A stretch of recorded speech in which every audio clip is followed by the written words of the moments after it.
Buenos días nuevamente. Para la clase de hoy hemos elegido un tema que es un tema sobre el cual ya estamos bastante cerca en lo que es el cronograma el cronograma de actividades que originalmente habíamos planteado. Entonces queremos hablar de dos cuestiones que son importantes. Por un lado, el detalle y más específicamente también, o con el mismo nivel de importancia que el detalle en sí, las escalas de detalle, o qué tipo de información o cuál es la información que nosotros necesitamos aportar a medida que empezamos a variar la escala.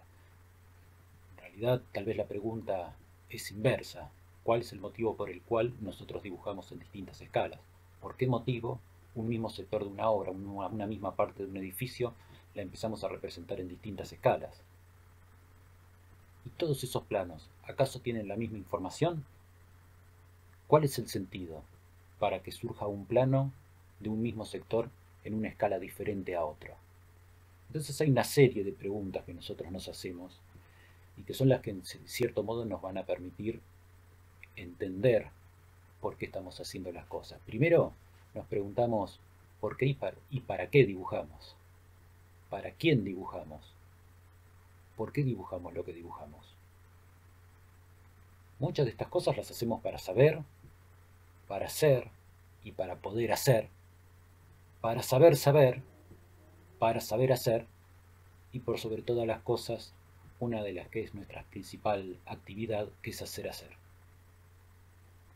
Entonces nosotros a lo largo del desarrollo de un proyecto tenemos distintos tipos de dibujos. Todos esos dibujos tienen su razón de ser en cada uno de los destinatarios. Hay dibujos que son los que van surgiendo en un principio, los que van acompañando las ideas, y otros son los que irán definiendo, en definitiva, la materialidad del proyecto. Nos quedamos con una frase de Charles Sainz que decía, los detalles no son los detalles, y decía, los detalles son el diseño. ¿No? Charles Sainz le daba muchísima importancia al diseño y lo veía como una parte indispensable de cada una de sus obras. Entonces hoy hablábamos de los distintos dibujos y de cada uno de esos interlocutores. Hay dibujos que son muy personales, que son muy encriptados, que son muy abstractos, que muy difícilmente alguna otra persona los puede entender, porque son los primeros dibujos que nosotros hacemos. Y ese primer destinatario directamente somos nosotros mismos. Es esa primera imagen que surge de la idea y que se transfiere al papel. Es una instancia necesaria, porque es la que nos va a permitir abordar y pasar a los pasos subsiguientes, donde cada uno de estos garabatos o cada una de estas abstracciones va a empezar a tomar una forma y en definitiva, posteriormente, empezará a tomar una materialidad. Muchos arquitectos tenían croquis de estas características y también croquis que con muy pocas líneas prácticamente podían definir lo que posteriormente se transformaba en el edificio, ¿no? Trazos muy sencillos de solamente un lápiz, un grafismo o un par de pinceladas de colores, ¿no? Yo traté de juntar cada uno de estos gráficos con las obras que posteriormente generaron. Entonces, cómo esa primera idea y cómo ese primer boceto luego terminan de transformarse en una obra de arquitectura. Pero también hay otro tipo de dibujos, ¿no? Si son los que hacen una síntesis, los que hacen una abstracción de la realidad, no de una realidad proyectada, sino de una realidad existente, ¿no? Como estos dibujos de Eduardo de Clérigo, como a partir de la observación de distintas situaciones urbanas de la ciudad de Nueva York, cómo con muy pocas líneas define la identidad de cada uno de esos espacios. El espacio real es realmente muy complejo y muy difícil es hacer abstracción para quedarse solamente con lo esencial, con solamente los trazos que pueden definir cada una de las formas o con cada uno de los edificios que son los que realmente le dan el significado al lugar que el observador escogió como punto para el desarrollo de estos dibujos. Cuando nosotros prestamos atención o miramos con detenimiento cada uno de estos dibujos, vemos que son muy pocas líneas, que son muy imprecisas, pero al ver el conjunto se puede entender perfectamente la esencia de cada uno de estos dibujos. Pero, volviendo al detalle, ¿cómo hacemos para que todas estas cosas sucedan? Muchas veces cuando vemos publicaciones de arquitectura nos llaman la atención estos pequeños espacios, esos rincones que seguramente el observador común pasa por alto. Pero nosotros, como diseñadores, como arquitectos, son los que realmente nos llaman la atención. Pero que para que cada uno de esos espacios o para que para que cada una de estas situaciones ocurra, hubo una persona que se detuvo y pensó que cada uno de esos rincones merecía un dibujo, merecía un análisis. Claro, cuando vemos el tamaño y las características que tienen cada uno de estos lugares, obviamente fue necesario buscar y utilizar escalas que permitían acercarse y permitían ver lo que ya en las anteriores era invisible. Entonces, estas escalas, las escalas de aproximación, las escalas que numéricamente son más pequeñas, pero que en los dibujos son bastante más grandes, son las que nos permiten ver todas aquellas cosas que en la generalidad se empiezan a pasar por delante. Y definitivamente, cuando nosotros observamos este tipo de edificios con este tipo de detalles, no es casual que nos llame la atención, porque lo que nos llama la atención específicamente es el grado de detalle o el nivel de pensamiento que se ha dedicado o el nivel de reflexión que el autor ha dedicado a cada uno de estos espacios, ¿no? Aunque en el momento el material que se utilice sea un material cotidiano, un material de uso habitual, ¿no? Apareció en algún momento ese nivel de detalle que es el que permitió visualizar de un modo distinto cómo se podía utilizar o cómo podía impactar en la imagen arquitectónica el detalle en el uso de cada uno de los materiales. Después hay otro tipo de representaciones en relación al detalle que desde lo gráfico muchas veces son bastante atractivas o que permiten entender una situación constructiva con mucha claridad. Esta en definitiva corresponde a representaciones que están más vinculadas con lo comercial que con lo profesional o con el tipo de representaciones que nosotros habitualmente utilizamos para poder expresar lo que queremos de cada uno de esos espacios o para poder contar o para poder hacer esos espacios o esos lugares que nosotros hemos pensado. Los grandes maestros también se preocuparon por el desarrollo del detalle, y por el desarrollo de un modo de construir a través de la repetición en el uso de un material, que permitía a través de distintas superposiciones o a través de distintas soluciones, que obviamente se dedicaban a todos esos lugares donde había una transición, donde había un cambio, donde había una interfaz entre los distintos subsistemas. En el punto donde la arquitectura tenía que doblar, ¿no? El punto donde la arquitectura dobla en la planta, el punto donde la arquitectura se termina en lo alto o el punto donde la arquitectura se termina en lo bajo, en la parte baja. Son todas las discontinuidades que plantea la arquitectura y cuando aparece una discontinuidad, cuando aparece una interacción entre las diferentes interfaces, necesariamente tiene que aparecer el detalle, independientemente de la escala de la obra. Mies la aplicaba desde la resolución de edificios de la escala del Seagram o a la resolución del problema de la casa Farnsworth. En todos los casos merecía un detenimiento y un análisis del detalle que permitía resolver lo que posteriormente iba a quedar a la vista e iba a ser la esencia de esa obra de arquitectura. Nuevamente lo que hablábamos hoy, el punto donde la arquitectura termina en la parte superior, el punto donde la arquitectura termina en la parte inferior. Entonces esas eran las cosas que le importaba resolver porque en definitiva eran las que representaban los detalles del edificio.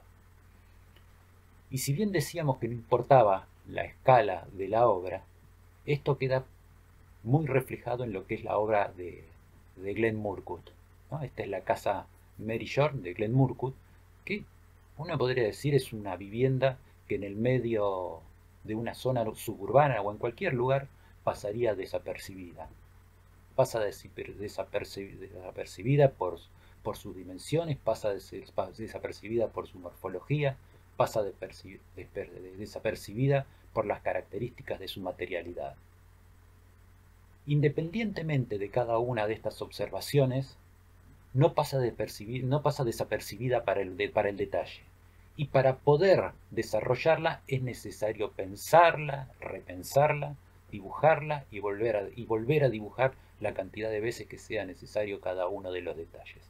Ninguno de los detalles que estamos viendo en el conjunto de la obra está librado al azar. Todos los puntos, ¿no?, están resueltos. No solamente a través del dibujo, sino que hay cosas que el dibujo no puede expresar, entonces las tenemos que escribir. Por eso es que empezamos a ver planos que, además de la parte dibujada, empiezan a requerir de algunas descripciones del autor, que son las que en definitiva garantizan que el producto terminado, independientemente de la presencia del autor en la obra, lleguen a lo que el autor en su momento había definido. Porque cada una de estas situaciones, porque cada una de estas acotaciones ha sido pensada y ha sido calculada dentro del proyecto. No solamente en la resolución de las cubiertas, no solamente en la resolución de los cerramientos, sino en el edificio en todo su conjunto. Y cuando en algunos casos la escala de representación no es suficiente y el autor necesita ver más allá de lo que hasta ahora ha podido visualizar, recurre a algunos pequeños gráficos, algunas pequeñas ilustraciones que le ayudan a definir lo que ha percibido como un punto conflictivo. Y ese punto conflictivo naturalmente es el punto que necesita una mayor dedicación en la resolución, porque son los puntos donde pueden aparecer los conflictos o porque son los puntos donde puede aparecer algún tipo de inconveniente dentro de la obra. Entonces, a veces los dibujos empezaban a aparecer, las aclaraciones empezaban a aparecer por acá o empiezan a aparecer por acá cuando se analizan también distintas variables para una misma solución.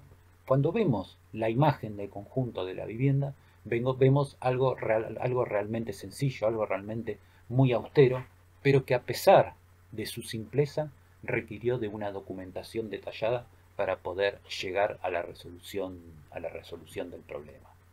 En esta otra obra, esto es una característica directamente de Glenn Murcutt, llegar a un desarrollo, inclusive con dibujos que no han requerido de la informática, que no han requerido ni siquiera de la tinta, que son sus propios dibujos, sus dibujos a lápiz, con lápiz y con todas las acotaciones. Nuevamente un estilo de representación del problema y del detalle bastante similar, porque forma parte del estilo de Glenn Murcutt, y decididamente alguien que conoce perfectamente con qué está trabajando y con qué materiales está trabajando para poder desarrollar todas las especificaciones que son necesarias para aclarar la materialidad del proyecto arquitectónico, inclusive deteniéndose en partes que en principio uno podría pensar que son sencillas, que por sus características podrían ser materiales estándar, pero no.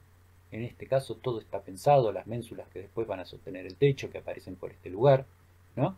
Todo esto está pensado, está calculado y está especificado en cómo va a ser su materialidad.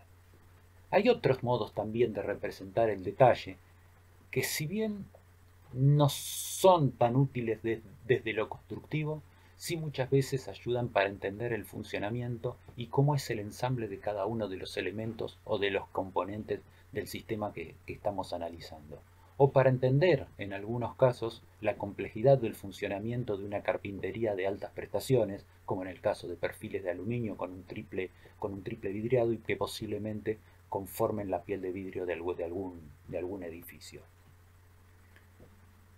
Si venimos para este lado, vemos algunos de los planos de detalles desarrollados por el estudio de Mario Roberto Álvarez.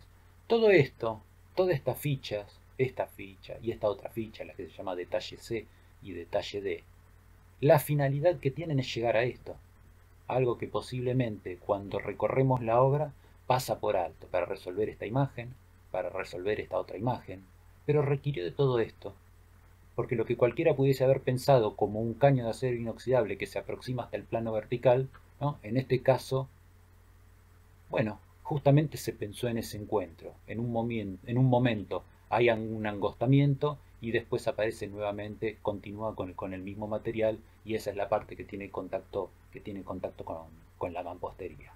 ¿Es necesario todo esto? Y sí, por supuesto que es necesario, porque no es lo mismo llegar con un caño hasta la pared que tener un gesto que permita entender o que permita visualizar o que permita, sí, digamos, visualizar que hay un gesto ante un cambio de materiales o a una interfaz que se produce en la envolvente del edificio. Para este otro caso, una situación parecida a la anterior, porque estamos hablando también de un pasamanos, ¿no? El modo en que se sostiene ese pasamanos de una forma neutra, que le dé la mayor continuidad al pasamanos o al tiro horizontal, cómo ese pasamanos se empieza a fijar a esta planchuela que además en algún punto está recortada para conservar las mismas dimensiones, pero sin marcar una unión donde se van interrumpiendo cada uno de los tubos del pasamanos, ¿no?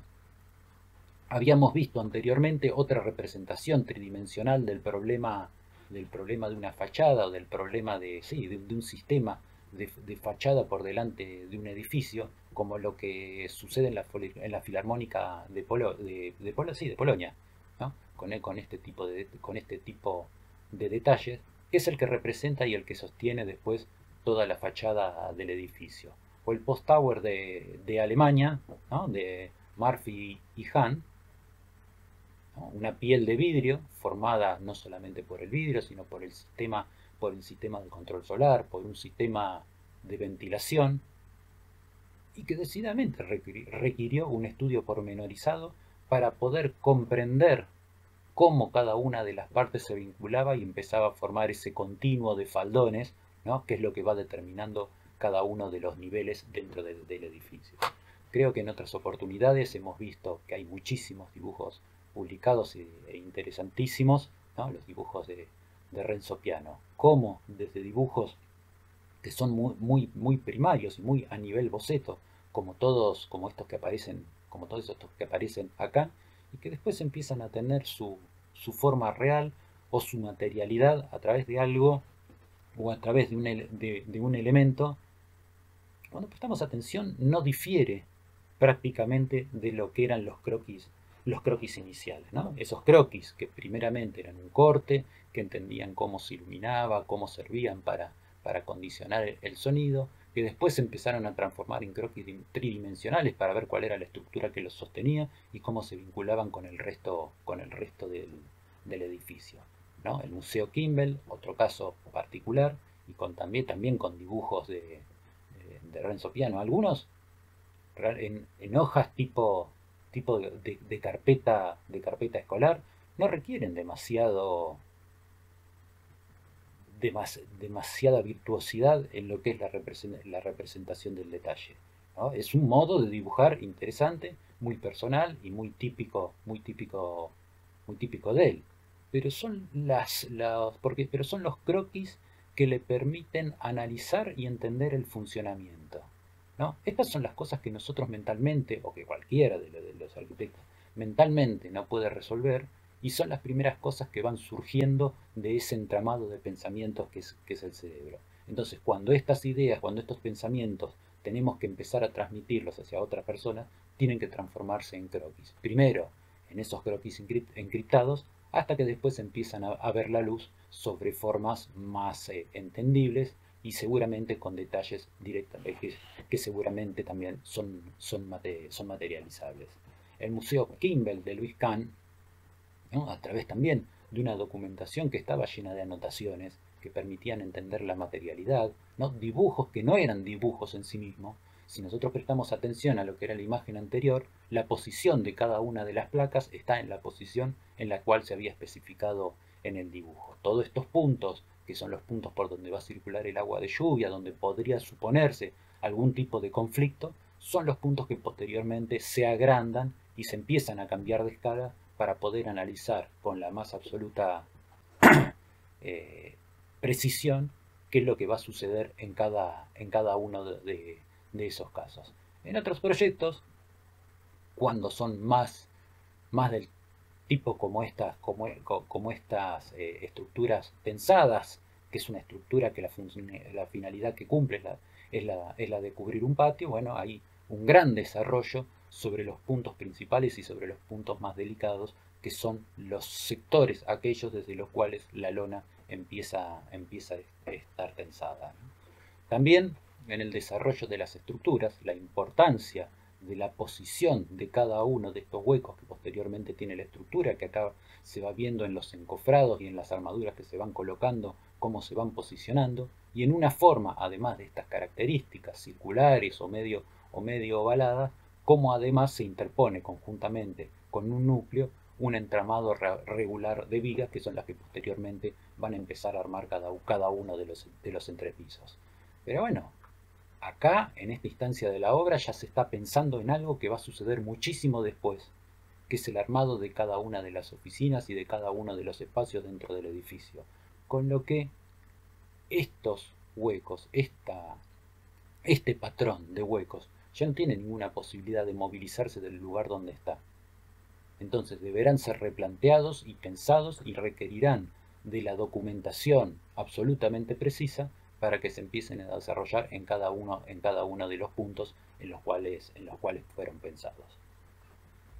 Este tipo de planos no son planos muy habituales dentro de la arquitectura.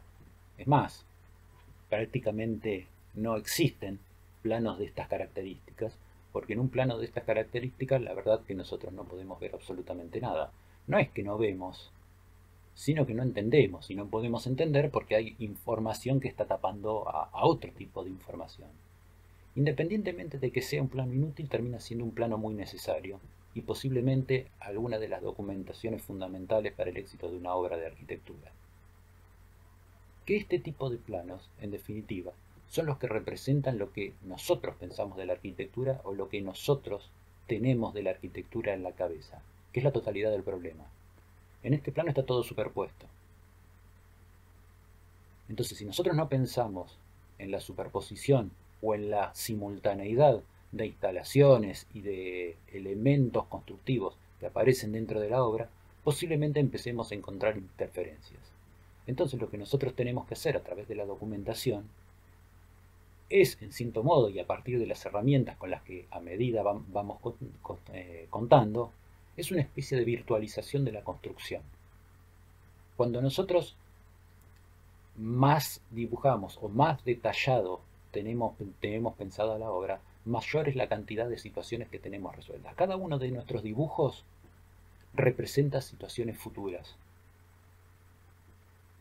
Por eso hago referencia a la virtualización de la construcción. Entonces, estamos simulando una situación futura. Entonces, las cosas o los inconvenientes tienen que suceder en los dibujos antes que suceder en la obra. Si no sucede en los dibujos, obviamente sucede en las obras. Siempre van a suceder, pero tenemos nosotros la posibilidad de elegir el lugar donde queremos que suceda. Los que suceden en el papel son los que se pueden solucionar. Los que suceden en la obra son los que seguramente vamos a tener que emparchar. Pero si bien el dibujo es nuestro lenguaje de expresión, en muchos casos es insuficiente, especialmente cuando tenemos que hablar de la materialidad. Si tenemos que contar el espacio, seguramente las palabras empiecen a sobrar, y no solamente van a sobrar, sino que difícilmente puedan contar el espacio como lo puede contar el dibujo. Pero hay ciertas cosas que el dibujo no puede mostrar, y el texto lo hace de un buen modo, como hay ciertas cosas que el texto no puede mostrar y el dibujo lo hace excelentemente bien. Entonces nuestros planos tienen que tener una combinación en la que podamos sacar lo mejor de ambos. Entonces, cuando nosotros empezamos a utilizar el texto de un modo práctico y de un modo inteligente, vamos a dotar a los planos de muchísima información. Para que toda esa información empiece a aparecer, es necesario que alguien la piense, y quien está encargado de pensarla decididamente somos nosotros. Cada vez que ponemos uno de estos símbolos, estamos tomando un montón de decisiones. Entonces no es solamente poner símbolos, sino tomar decisiones. Cuando los símbolos no están puestos, posiblemente que las decisiones tampoco estén tomadas. Entonces aparecen como descripciones vagas y descomprometidas de lo que debería ser la materialidad de un edificio. Además tenemos un montón de herramientas y de símbolos que sí es necesario utilizar dentro de los planos para que la documentación se entienda correctamente. Las referencias a los niveles, las referencias a las alturas, las referencias a los cortes, las referencias de las dimensiones y las referencias de las dimensiones acumuladas, marcar los planos que están inclinados o numerar los escalones cuando estamos dibujando los sistemas de conexión entre los distintos niveles de un edificio. Y a veces también nos aproximamos para poder ver lo que antes no podíamos ver o que la escala anterior no nos dejaba visualizar. Y ahí nos damos cuenta que seguimos necesitando una mayor especificidad para mostrar lo que está faltando. Entonces ahí sí empieza a aparecer el plano de detalle. Pero el plano de detalle obviamente tiene que estar referido a un detalle general, a una ampliación general, a un sector del edificio que se quiere mostrar porque tiene una mayor complejidad. Se muestra obviamente lo que sí necesita ser mostrado, o más que mostrado, necesita ser estudiado. Si el autor necesitó estudiarlo en una mayor profundidad, que lo creó y lo conoce, mucha más profundidad va a necesitar quien tenga que ejecutarlo para poder interpretarlo. Entonces todo lo que no esté expresado en los planos queda en la libre interpretación de quien lo haga. Y esa libre interpretación casualmente podría coincidir con la del autor, pero en la mayoría de los casos empieza a diferir. Entonces, cuando este tipo de información no aparece dentro de la documentación de las obras, corremos el riesgo que la obra se transforme no necesariamente en lo que nosotros habíamos pensado. Y cuando nos referimos a sectores complejos, también es necesario referenciarlos hacia escalas más amplias o hacia escalas más abarcativas para que se logre entender con exactitud y con precisión de qué sector del edificio o a cuál sector del edificio es al cual estamos haciendo referencias. Y cuando llegamos a estas escalas, a la escala 1 en 25, que muchas veces nos cuesta entender qué cosas son las que podemos dibujar en planta en una escala 1 en 25, o qué cosas dibujamos en el corte de una escala 1 en 25. Y bueno, son escalas que nos permiten tomar otro tipo de decisiones, o entrar en otras partes del diseño. En dónde va a empezar un piso, cómo va a ser la colocación de ese piso, qué relación va a tener el piso con el revestimiento. ¿Acaso todas esas decisiones no son importantes? ¿Qué pasa cuando un local tiene un piso diferente al local contiguo? ¿En dónde cambia el tipo de piso? ¿O qué es lo que sucede? ¿Qué pasa en las posiciones de las puertas? ¿Qué sucede con los revestimientos cuando llegan hasta el marco de las puertas? ¿Y en dónde podemos ver eso? Solamente cuando estamos hablando de los planos de detalle. Y muchas veces, algunas de las dudas que se plantean en este tipo de tareas está vinculado a la fachada. Y la fachada, para documentar una obra, es completamente distinto a la información que se requiere en una fachada de lo que puede ser un proyecto. Muchas veces vemos fachadas para las entregas de procesos constructivos donde aparecen otros elementos que son propios del diseño de la fachada o de los talleres de diseño. No es importante en una fachada que tiene que demostrar la materialidad la existencia de las sombras, porque nosotros tenemos códigos de dibujo que son los que nos permiten entender cuándo algo está más adelante o cuándo algo está más atrás. Tampoco es necesario que aparezca la vegetación, porque lo único que nos interesa ver a nosotros es exactamente lo que está sucediendo con la obra o cuál es la materialidad que representa ese edificio, ¿no? Lo que estamos viendo son algunas imágenes de representaciones 1 en 25, en este caso 1 en 50, cuál es la utilidad y cuál es la información que en este tipo de plantas empezamos a mostrar. Después hay distintos modos de representarlas. Hay algunas que han preferido hacer hincapié en la utilización de los símbolos, y en otros casos aparece menos información. Entonces toda esa información que aparentemente falta en uno de los planos empieza a estar segmentada entre distintas documentaciones. ¿Y tiene sentido esto que decimos? ¿Que la información aparezca segmentada? Sí, por supuesto, porque cada uno de estos planos está destinado a un interlocutor diferente. Pero en definitiva, para nosotros es un único plano y en nuestra mente tiene que aparecer como ese primer plano que veíamos lleno de líneas negras donde no se podía distinguir absolutamente nada. pero sí somos nosotros los responsables de saber dividir todo esto entre cada uno de los interlocutores. ¿Acaso a quien coloca el piso le importa cómo es el cielo raso? ¿Alguno una vez dibujó un plano de cielo rasos? ¿Existe el plano de cielo rasos? ¿Existe una planta que se dibuje en vez de mirando para abajo, mirando para arriba? Y esa es una planta de cielo rasos. Esto es una planta de cielo rasos, donde aclara los distintos tipos de cielo rasos para cada uno de los lugares. Y cuando nosotros nos paramos en un espacio y miramos para arriba, nos encontramos con esto, que es una planta de cielo rasos con artefactos de iluminación, con carteles que indican la salida porque son reglamentarios, con detectores de humo, con detectores de incendio, con luces de emergencia, con alarmas de salida. ¿Y qué relación tiene este plano con este otro plano que muestra la arquitectura, que muestra los muebles, que muestra el armado? Es muy difícil armar un plano de ubicación de artefactos de iluminación o armar un plano de electricidad si no conocemos el uso y el funcionamiento que va a tener cada uno de los espacios. Si no sabemos dónde va a ir el escritorio, si no sabemos dónde va a ir el velador, si no sabemos dónde va a ir una computadora, es muy difícil poder determinar, ¿no?, la distribución abstracta de cada uno de estos lugares. Porque si no va a ser eso, va a ser abstracta, independiente del espacio que tenga que iluminar. ¿No? Otro caso distinto, solamente, ¿no?, es algo sobre lo que ya estuvimos pasando en clases anteriores, cuando habíamos desarrollado los planos de estructuras y el plano del proyecto constructivo. Y el plano del proyecto constructivo, cuando hablamos de proyecto, es una actividad inherente a los arquitectos. Si bien habíamos aclarado que nosotros no hacemos los cálculos por un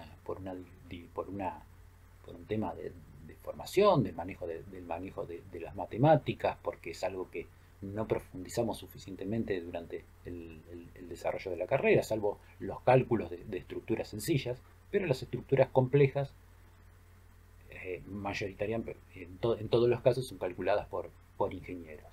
Lo que no implica que sean estos ingenieros los que tienen que diseñar las estructuras, porque el diseño de las estructuras depende de los edificios. Ya habíamos visto edificios como este caso, donde la estructura prácticamente es la forma total del edificio.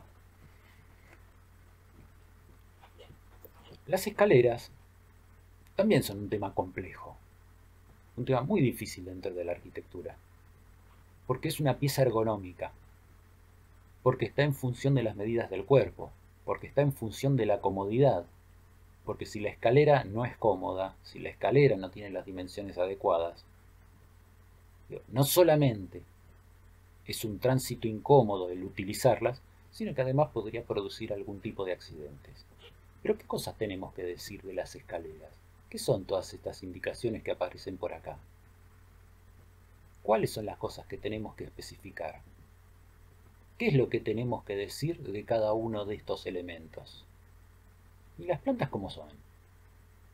¿En qué lugar pueden aparecer los escalones? ¿En qué lugar no aparecen? Tenemos convenciones para la representación de las escaleras. ¿Por qué en parte está punteada y en parte está llena? Claro, si nosotros cortamos horizontalmente una escalera del modo que lo hacemos habitualmente con las plantas, llega un momento que la escalera la estamos viendo y en un momento determinado esa escalera desapareció y no la visualizamos nunca más. Y lo mismo cuando empezamos a llegar a los detalles típicos de la arquitectura o a todos esos lugares donde nos detenemos porque hay algo que queda pendiente y algo que necesariamente hay que resolver. Bueno, hasta aquí llegamos con la parte de los detalles y ahora vamos a ir directamente a los grupos para hacer un debate y para seguir avanzando sobre los temas que teníamos previstos dentro del cronograma de actividades del trabajo práctico. Muchas gracias.